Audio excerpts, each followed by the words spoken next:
আসসালামু আলাইকুম ওয়া রাহমাতুল্লাহ।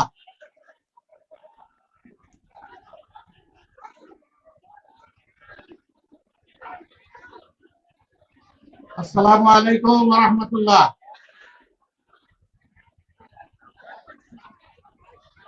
আসুন আমরা একটু আল্লাহর দিকে যাই। লিল্লাহি তাকবীর, লিল্লাহি তাকবীর। আসন্ন নির্বাচন সামনে রেখে ঐতিহ্যবাহী চুয়াডাঙ্গায় 11 দলীয় নির্বাচনী ঐক্যের প্রার্থীদের সমর্থনে আজকের এই জনসভার সম্মানিত সভাপতি, চুয়াডাঙ্গা জেলা শাখার সম্মানিত আমির অ্যাডভোকেট রুহুল আমিন, মঞ্চে বসা 11 দলের কেন্দ্রীয় এবং স্থানীয় নেতৃবৃন্দ, শহীদ পরিবারের সদস্যবৃন্দ, জুলাই যোদ্ধাবৃন্দ এবং প্রিয় চুয়াডাঙ্গাবাসী, আমার সামনে আজকের এই আয়োজনে সমবেত সাংবাদিক বন্ধুগণ, আল্লাহ সুবহানাহু ওয়া তাআলার শুকরিয়া আদায় করছি। 1 বছরের মধ্যে দ্বিতীয়বার আমাদের এখানে আসা, এই মাঠেই আসা। আগের বার এসেছিলাম জুমাবারে, আমরা সমবেতভাবে এখানে জুমার নামাজও আদায় করেছিলাম। আল্লাহ তাআলা আবার জাতির প্রয়োজনে, দিনের প্রয়োজনে আজকে আমাদেরকে এখানে আসার তৌফিক দান করলেন। আগামী 12 তারিখ একসাথে বাংলাদেশের ইতিহাসে দুটি নির্বাচন একই দিনে অনুষ্ঠিত হবে ইনশাআল্লাহ। একটু বসেন, এখানে যারা আছেন তারা একটু বসেন, কথা বলবেন না। সাংবাদিকদেরকে তাদের দায়িত্ব পালন করার সুযোগ দেবেন। আপনাদের কথাগুলাই তারা সারা দেশ এবং দুনিয়ায় ছড়াই দেবেন। সুতরাং তাদের দায়িত্ব পালনের স্বার্থে তারা দাঁড়িয়ে থাকবেন। আপনারা কেউ আর দাঁড়িয়ে কোনো আঙ্গুল ইশারা করবেন না, কোনো কথা বলবেন না। আপনারা ধৈর্য ধরে শুনবেন। চুয়াডাঙ্গার মানুষ খুবই ভালো, সেই ভালো মানুষগুলো এখন থেকে শুধু সহযোগিতা করবে ইনশাআল্লাহ। প্রিয় চুয়াডাঙ্গাবাসী, বলছিলাম যে একই দিনে দুটি ভোট হবে। একটি ভোট হচ্ছে সংস্কারের পক্ষে হা ভোট, দ্বিতীয় ভোটটি হচ্ছে পরিবর্তনের বাংলাদেশের পক্ষের ভোট। হা মানে হচ্ছে আজাদি, না মানে হচ্ছে গোলামি। আজাদি না গোলামি, গোলামি না আজাদি, দুইভাবেই দিয়ে দেখলাম যে জনগণ সচেতন, মাশাআল্লাহ। জনগণ আওয়াজ দিতে উল্টা পাল্টা করে নাই। তার মানে হলো ভোটের বুথে ঢুকে প্রথম ভোটটি শক্ত করে মারতে হবে হার উপরে ইনশাআল্লাহ। হা জিতে গেলে বাংলাদেশ জিতে যাবে। হা জিতে গেলে ফিসিবাদ আর ফিরে আসবে না। হা জিতে গেলে দুর্নীতি এবং চাঁদাবাজের কবর রচনা হবে। আর হা হেরে গেলে বাংলাদেশ হেরে যাবে। আমরা সেদিন আল্লাহর দরবারে দোয়া করি, আল্লাহ যেন হা জিতে যাওয়ার ব্যবস্থা করেন বিপুল ব্যবধানে। দ্বিতীয় ভোটটি হবে পরিবর্তনের বাংলাদেশের পক্ষে। চুয়াডাঙ্গা জেলার মানুষ শিক্ষিত এবং ভদ্র, তারা শান্তিপ্রিয়, কিন্তু দুর্বল নয়, মানসিকভাবে খুবই শক্ত। অন্যায়ের বিরুদ্ধে তারা বজ্র কঠিন, আর ন্যায়ের পক্ষে একেবারেই তরল। এই চুয়াডাঙ্গায় কোনো চাঁদাবাজ নাই, চাঁদাবাজি হয় না। হয় শিওর? তাইলে চাঁদাবাজি হইলে এটা ডিজিটাল চাঁদাবাজি, কোন স্ট্যান্ড দখল হয় না এখানে। এটাও হয়, মানে কোনো কিছু আর বাকি নাই, ফুটপাত থেকে শুরু করে সবকিছু। আপনারা কি চান চাঁদাবাজ, দখলবাজ, টেন্ডারবাজ, মামলাবাজ এই চুয়াডাঙ্গাকে গিলে খাক? এটা আপনারা চান? তাহলে কি করতে হবে? 24-এর 5 আগস্ট যেমন একটা বিপ্লব হয়েছিল, আবার 26-এর 12 ফেব্রুয়ারি একই ধরনের আরেকটা বিপ্লব ঘটাতে হবে। সেই 24-এর বিপ্লবটা ছিল বুলেটের বিরুদ্ধে, এবারকার বিপ্লব হবে ব্যালটের মাধ্যমে। একদিকে দেশে ন্যায় এবং ইনসাফ কায়েম করার জন্য, দুর্নীতি মুক্ত বাংলাদেশ গড়ার জন্য, আধিপত্যবাদের কবল থেকে বাংলাদেশকে মুক্ত করার জন্য, চাঁদাবাজি এবং হয়রানিমূলক রাজনৈতিক পুরানা বস্তা পচা ব্যবস্থাকে তছনছ করে দেওয়ার জন্য আগামী এই নির্বাচনে 11 দল 22টি হাত আমরা একত্রিত হয়েছি। তার মানে এদেশের আপামর জনগণ একত্রিত হয়েছে। আমাদের স্পষ্ট বক্তব্য, বাবাজি দুর্নীতিবাজ, তোমাকে লাল কার্ড। বাবাজি তুমি চাঁদাবাজ, তোমাকেও লাল কার্ড। তুমি দখলবাজ, তোমাকেও লাল কার্ড। তুমি আমার মায়ের ইজ্জত রক্ষা করো না, তোমাকেও লাল কার্ড। তুমি শিশু আবাল বৃদ্ধ বনিতাকে সম্মান করো না, তোমাকে লাল কার্ড। এদেশে ফ্যাসিজমকে লাল কার্ড, চিরতরে লাল কার্ড। সম্মানিত ভাইয়েরা, একটু আগেই আজকে সভাপতি বলে গেছেন, কোন কোন জায়গায় দিশেহারা কেউ কেউ জনগণের বুটে প্রত্যাখ্যাত এবং পরাজিত হওয়ার ভয়ে আমাদের 11 দলের পক্ষে যে সমস্ত মা বোনেরা নির্বাচনী ক্যাম্পেইনে যাচ্ছেন তাদের সাথে অমানবিক আচরণ করছে, অভদ্র আচরণ করছে। আমরা তাদেরকে বলি, নতুন করে সুড়সুড়ি দিও না, আমাদেরকে পরীক্ষা করার কিছুই নেই। দলটি এমন, তার কর্মীরা এমন, তার শুভাকাঙ্ক্ষীরা এমন, তাদেরকে যারা ভালোবাসে তারা এমন যে হিমালয় পর্বতের সামনেও তারা মাথা নত করে না। তারা শুধু মাথা নত করে আল্লাহ সুবহানাহু ওয়া তাআলার দরবারে। সুতরাং আমাদের ধৈর্যের পরীক্ষা নিও না। মনে রাখবা, আমাদের জীবনের চাইতে আমাদের মা বোনদের ইজ্জতের দাম আমাদের কাছে অনেক বেশি। সুতরাং বেয়াদবি করলে আগুনের ফুল কি দেখতে পাওয়া। কাউকে আমরা ছেড়ে কথা বলবো না। যুক্তি নিয়ে আসো, কর্মসূচি নিয়ে আসো, ভদ্রভাবে শান্তিপূর্ণভাবে নির্বাচনী মাঠে তোমার মতো করে তুমি খেলো।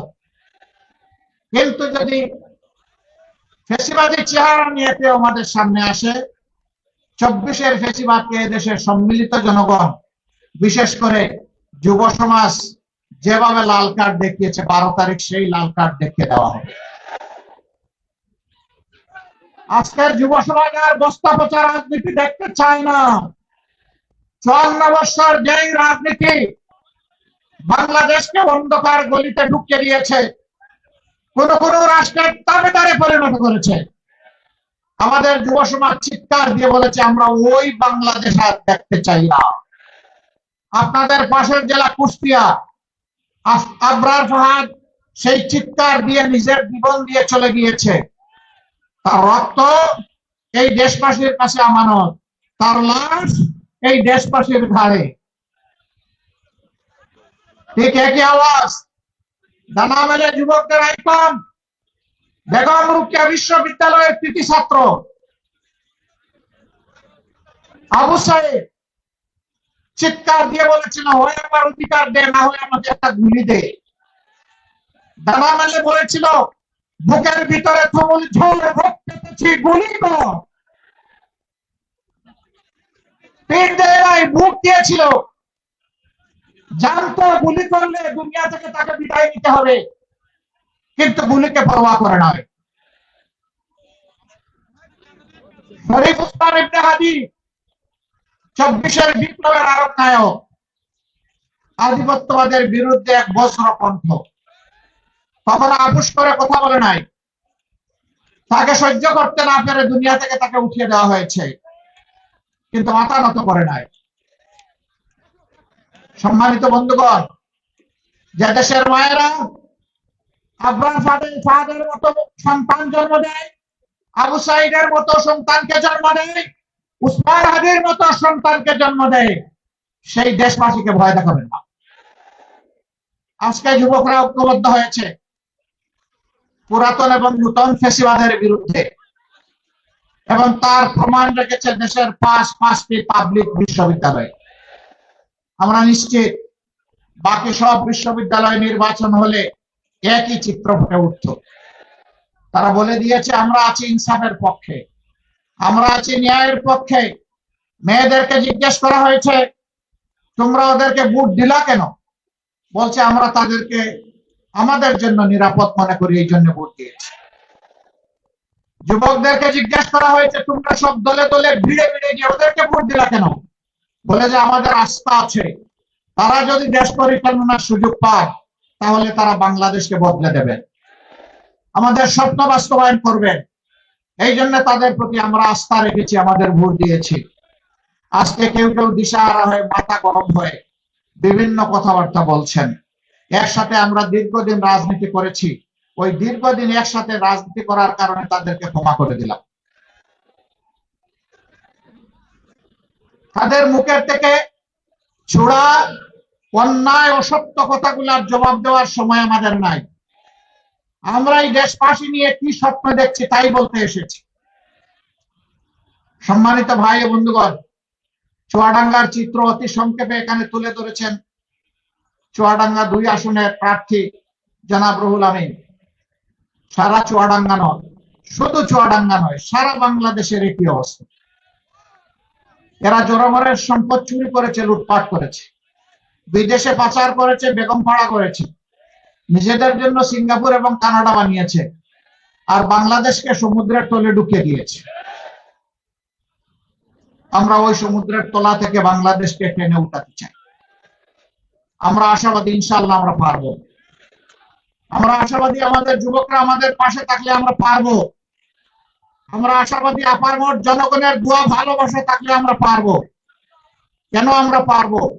ইনশাআল্লাহ আমরা এই কারণে পারবো যে আমরা যদি দেশ পরিচালনার সুযোগ পাই, আমরা দেশের মালিক বনতে চাইব না, আমরা ইনশাআল্লাহ দেশের সেবক হব। আমরা কথা দিচ্ছি আমাদের কোন জনপ্রতিনিধির সম্পদ লাফিয়ে লাফিয়ে বাড়বে না, আমরা বাড়তে দেব না। আমরা বলবো যারা নিজেরটা উজাড় করে দেশবাসীর সেবা করার সাহস রাখো, তোমরাই শুধু আসো, আর কারো আসার দরকার নাই। এই জনপ্রতিনিধিরা প্রতি বছর জনগণের সামনে তাদের এবং তাদের পরিবারের সদস্যদের সম্পদের হিসাব দিতে বাধ্য থাকবে। জনগণের যে সম্পদ এলাকেশন হবে বিভিন্ন এলাকার উন্নয়নের জন্য, তার হিসাব জনগণকে দিতে হবে। উন্নয়ন কিভাবে হবে জনগণের সাথে ডায়লগ করে বসে তার সিদ্ধান্ত নিতে হবে, উপর থেকে চাপিয়ে দেওয়া যাবে না। জনগণ চাইলো চিনি আর আপনি দিয়ে দিলেন লবণ, কাজ হবে। জনগণ যাই চাইবে জনগণকে তাই দেওয়ার চেষ্টা করতে হবে। সম্মানিত দেশবাসী, সম্মানিত যুব সমাজ, তোমাদের হাতে আমরা বেকার ভাতা তুলে দিতে চাই না। আমরা তোমাদের হাতগুলোকে দেশ গড়ার কারিগরের হাত হিসাবে তৈরি করে তোমাদের হাতে সম্মানের কাজ তুলে দিতে চাই। তোমরা যেন চিৎকার দিয়ে বুক ফুলিয়ে বলতে পারো আমি এ দেশের গর্বিত নাগরিক, আমিও দেশ গড়ার একজন কারিগর। তবে হ্যাঁ, এ কারিগর বানানোর জন্য যে শিক্ষার প্রয়োজন, আমরা সেই শিক্ষাটাই ইনশাআল্লাহ তুলে দেব আমাদের ছাত্র সমাজের হাতে। যে প্রশিক্ষণ দরকার সরকারি খরচে, সেই প্রশিক্ষণ দিয়ে হাতগুলাকে মজবুত কারিগরের হাত হিসাবে পরিণত করে দেওয়া হবে ইনশাআল্লাহ। শুধু দেশে নয়, বিদেশেও তারা অবদান রাখবে। এইভাবে আমরা আমাদের যুব সমাজকে কর্মমুখী করতে চাই, বেকার বানাতে চাই না। এখন বলবেন যতদিন বেকার থাকবে ততদিন কি হবে? ততদিন তাদেরকে প্রশিক্ষণের মধ্যে ব্যস্ত রাখবো। কারো প্রশিক্ষণ হবে 3 মাসে, কারো 6 মাসে, কারো 9 মাসে, কারো 1 বছরে। যার যতটুকু লাগুক প্রশিক্ষণের পূর্ণ ব্যয় বহন করবে সরকার। আমাদের মেয়েরা লেখাপড়া করবে, উচ্চতর লেখাপড়া পর্যন্ত তাদের সমস্ত লেখাপড়ার ব্যয়ভার বহন করবে সরকার। বলবেন ছেলেরা দোষ করলো কি? হ্যাঁ, এখানে হাত তুলেন তো মুরব্বীদের যারা বয়স হয়ে গেছে 30-35-এর ঊর্ধ্বে, যা হোক উপরের দিকে অসুবিধা নাই, নিজের পেটে একটা বাচ্চাকে একে নিয়েছেন, একটু হাত তুলুন। নিজের গর্বে না, ভুল করে হাত তুলবেন না। জুসের ঠেলায় 2-3 জন হাত তুলে ফেলছেন। নিজের পেটে বাচ্চাকেও নিতে পারবে পুরুষ? পারবে না। এই বাচ্চা কে নেই? আমরা কার পেটে ছিলাম 285 দিন? আমরা বের হয়ে কার বুকের দুধ খেয়েছি? আচ্ছা, পেটে তো নিতে পারলেন না, বুকের দুধ খাওয়ানোর সাহস কে কে করে? এটাও নাই। তাইলে মারা মায়েদের জায়গায় অথুলনীয়। যেই জাতি মাদেরকে সম্মান করবে, সেই জাতির সম্মানের আসন আল্লাহ তাআলা তৈরি করে দেবেন। আমরা আমাদের মাদের সম্মান, মর্যাদা এবং নিরাপত্তা গড়ে চলাচলে, কর্মক্ষেত্রে 3 জায়গায় আমরা নিশ্চিত করবো ইনশাআল্লাহ। নবীজি বলেছিলেন, কোরআনের ভিত্তিতে যে রাষ্ট্র গঠিত হলো, এই রাষ্ট্রের সানা থেকে 1000 মাইল, 3500 মাইল, একজন তরুণী যৌবনের সমস্ত সৌন্দর্য নিয়ে একা একই রাস্তা অতিক্রম করবে, আল্লাহ ছাড়া সে আর কাউকে ভয় করবে না। আমরা সেই নিরাপদ সমাজ মায়েদের জন্য করতে চাই। নবীজি বলেছিলেন, খায়রুল কুরুনি কারনি সুম্মাল্লাযীনা ইয়ালুনাহুম সুম্মাল্লাযীনা ইয়ালুনাহুম। আমার যুগ সর্বশ্রেষ্ঠ, এরপরের যুগগুলা কাছাকাছি। আজকে মাদের রিয়াকশন জানতে চাওয়া হয়, আপনি ভোট দিবেন কাকে? বলে দাঁড়িপাল্লা। কেন? আমি তাদের কাছে মায়ের জাতিকে নিরাপদ মনে করি। এক মহিলা পোশাকে আশাকে, তিনি অত্যন্ত আধুনিক, তাকেও প্রশ্ন করেছে, আপনি কারে চান? বলে যে আমি জামাতকে চাই। কেন চান? বলে যে জামাত আসলে দেশটা ঠিক হবে। আপনি তো এই ড্রেস পরতে পারবেন না। পরবো না। যে ড্রেস ওই সমাজে খাটবে ওইটা পরবো। তারপরে আপনি জামাতকে চান? বলে হ্যাঁ, আমি জামাতকে চাই। জামাতের কোন দিক ভালো লাগে? বলে যে পুরা জামাতকেই আমার ভালো। মায়েদের এই অভিব্যক্তি কারো কারো মগজ বিগড়ে দিয়েছে। ভাই ঠান্ডা থাকো, এখন তো শীতের দিনে তো গরম কেন? এখন মাথা গরম করলে চৈত্র মাসে তোমাদের কি হবে? তখন তো মাঘ মাস। নাকি আপনাদের এখানে চৈত্র মাস? মাঘ মাস। আমরা তাদেরকে বলবো যে এখানে মাথা গরমের কিছু নেই। রাজনীতি হচ্ছে নীতির খেলা। আপনার নীতি নিয়ে আপনি আসেন, আরেকজন তার নীতি নিয়ে এসেছে, জনগণের হাতে ছেড়ে দেন। জনগণ যাকে পছন্দ করবে, গ্রহণ করে নিবে। আপনার তাকে সম্মান দেখাতে হবে, আমারও তাকে সম্মান দেখাতে হবে। আমরা আমাদের দেশবাসীর উপর যথেষ্ট আস্থা রাখি।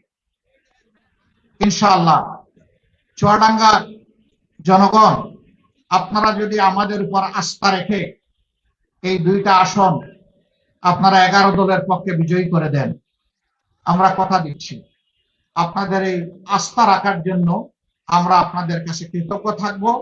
কমপক্ষে এই 5 বছর, যে 5 বছরের জন্য রায় দিচ্ছেন, আমরা এই 5 বছর আপনাদের ঋণ পরিশোধ করার চেষ্টা করব ইনশাআল্লাহ। কেরুয়া কোম্পানির সুগার মিল, বৃহত্তম সুগার মিল, এখন নাকি এটা কুড়িয়ে কুড়িয়ে হাঁটে। আমরা কথা দিচ্ছি, আমরা ইনশাআল্লাহ সবগুলা মিল, ফ্যাক্টরি, ইন্ডাস্ট্রিকে জীবন্ত করে তুলব। চুরি চামারি বন্ধ করে দেব। লুটপাট বন্ধ হয়ে যাবে। কোন অবস্থায় লুটপাট করতে দেওয়া হবে না। লুটপাট, চুরি চামারি যখন বন্ধ হয়ে যাবে, অটোমেটিক্যালি মিল, ফ্যাক্টরি, ইন্ডাস্ট্রি গুলো জীবন পেয়ে যাবে। অসংখ্য মানুষের কর্মসংস্থান হবে। দেশ উৎপাদনে এগিয়ে যাবে। এইভাবে নতুন নতুন কারখানা গড়ে উঠবে এবং নতুন নতুন কর্মসংস্থান হবে। আমরা বেকার নয়, আমরা কর্মসংস্থানের মাধ্যমে ইনশাআল্লাহ এই দেশকে সমৃদ্ধশালী দেশ হিসেবে গড়ে তুলতে চাই। 3টা জিনিস আমরা যে কোনো মূল্যে নিশ্চিত করতে চাই। নাম্বার 1, একটি দুর্নীতিমুক্ত সমাজ। আপনারা চান আমাদের সাথে যারা আসবেন তাদের প্রতি কথা একটাই, আপনাকে মানতে হবে, আপনাকে অঙ্গীকার করতে হবে, আপনি নিজে দুর্নীতি করবেন না, আর কোন দুর্নীতিবাজকে আপনার বগলের নিচে রাখবেন না। 2 নম্বর, গরিব ধনী, আবাল বৃদ্ধ বনিতা, নারী পুরুষ, শিশু বৃদ্ধ, ধর্ম বর্ণ নির্বিশেষে সবার জন্য সর্বত্র ন্যায় বিচার কায়েম করা হবে। এখানে কোনো রাজনৈতিক দল কিংবা ব্যক্তি হস্তক্ষেপ করতে পারবেন না। যে অপরাধ করলে সমাজের সাধারণ একজন কৃষক, শ্রমিক, মেহনতি মানুষের বিচার করে শাস্তি দেওয়া হবে, একই অপরাধ যদি রাষ্ট্রপতি করেন তাকেও ছাড় দেওয়া হবে না, একইভাবে তাকে বিচারের আওতায় আনা হবে। আমরা সেই বিচারটাই নিশ্চিত করতে চাই। 3 নম্বর, আমরা একটা বদলে দেওয়া বাংলাদেশ চাই, যেটা এদেশের জনগণ চায়। এই বদলানোর উদ্দেশ্যেই হা বুট আর না বুট, যারা বদলাতে চায়, যারা বস্তা পচা রাজনীতি থেকে দেশটাকে বের করে আনতে চায়, তারা দিবে হা বুটের পক্ষে ভোট। আপনারা কিসের পক্ষে ভোট দিবেন? মোবারকবাদ। এই কয়জন দিলে হয়ে যাবে? চুয়াডাঙ্গার প্রত্যেকটি ঘরে প্রত্যেকটি ভোটারকে বলতে হবে হা ভোট মানে বাংলাদেশ, না ভোট মানে আধিপত্যবাদ। হা ভোট মানে হচ্ছে আজাদী, না ভোট মানে হচ্ছে গোলামি। আমরা গোলামির জিঞ্জির ছিঁড়ে ফেলতে চাই চিরতরে। আমরা সবাইকে বলবো এই 3টা জিনিস বুকে ধারণ করে আমরা এগিয়ে যাবো ইনশাআল্লাহ। আমরা কথা দিচ্ছি, আমরা আপনাদেরকে কথা দিচ্ছি, অন্যায়ের বাধার পাহাড় কিংবা পর্বত যাই সামনে আসুক, আমরা আপনাদেরকে সাথে নিয়ে মাথা উঁচু করে দাঁড়াবো ইনশাআল্লাহ। কোন অন্যায়ের কাছে আমরা মাথা নত করবো না, কোন আধিপত্যবাদের কাছে আমরা অবশ্যই মাথা নত করে মিনমিন করবো না। অতীতে দেশকে সেবাদাসের দেশে পরিণত করা হয়েছিল, আগামীতে দেশকে বীরের দেশে পরিণত করা হবে ইনশাআল্লাহ। বিদেশে আমাদের বন্ধু থাকবে অসংখ্য, কিন্তু প্রভু মানবো না কাউকে, প্রভু শুধু আল্লাহ রাব্বুল আলামিন। এর বাইরে আমাদের কোনো প্রভু আমরা স্বীকার করি না। আসুন সেই স্বপ্নের বাংলাদেশ, যুবক যুবতীদের স্বপ্নের বাংলাদেশ, মা বোনদের আকাঙ্ক্ষার বাংলাদেশ, শিশু বৃদ্ধের জন্য নিরাপদ বাংলাদেশ, সেই বাংলাদেশ গড়ার লক্ষ্যে আমরা আগামী 12 তারিখ 11 দলের প্রতীকের পক্ষে যেখানে যে প্রতীক, আমরা সবাই সমবেতভাবে লড়ে যাবো ইনশাআল্লাহ। সবাইকে মোবারকবাদ। যাওয়ার আগে আমার 2 ভাইকে আপনাদের হাতে আমানত হিসাবে তুলে দিতে চাই। চুয়াডাঙ্গা 1 আসনের প্রার্থী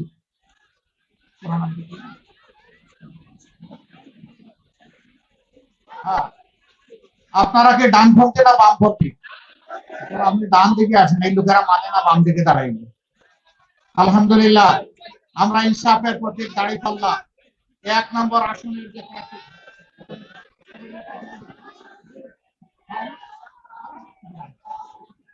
এই ইনসাফের প্রতীক দাঁড়িপাল্লা হাতে তুলে দিয়ে গেলাম। ইনশাআল্লাহ দাঁড়িপাল্লার বিজয় ঘরে নিয়ে 12 তারিখ আপনারা ফিরবেন ইনশাআল্লাহ। আমরা শুনতে পাচ্ছি আকাশে কোনো এক কালো চিল নাকি দানা মেলে আমাদের রেজাল্ট ছু মেরে নিতে চায়। আমরা বলি আমরা ঠোঁট খুলে ফেলবো, ছু মারার কোনো সুযোগ দিব না ইনশাআল্লাহ। এবার চুয়াডাঙ্গা 2 আসনের প্রার্থী আমাদের প্রিয় সম্মানিত জেলা আমির জনাব অ্যাডভোকেট রুহুল আমিন, তার হাতে আমরা ইনসাফের প্রতীক দাঁড়িপাল্লা তুলে দিলাম। আপনারা কি লড়ে যাবেন? বিজয় নিয়ে ঘরে ফিরবেন? ঘরে ফিরে 2 রাকাত নামাজ, 4টা সেজদা, পুরা চোখ বিছা আল্লাহকে বলতে হবে, আল্লাহ এ বিজয় তোমার, এ বিজয় মানবতা, এ বিজয় 18 কোটি মানুষের, এ বিজয় কোনো দলের নয়। আল্লাহ তুমি আমাদেরকে যারা প্রতিনিধি হয়েছেন তাদেরকে তাদের দায়িত্ব পালনের তৌফিক দান করো। সবাইকে মোবারকবাদ, অসংখ্য মোবারকবাদ। আল্লাহ হাফেজ। বাংলাদেশ জিন্দাবাদ। 11 দলীয় নির্বাচনী ঐক্য জিন্দাবাদ।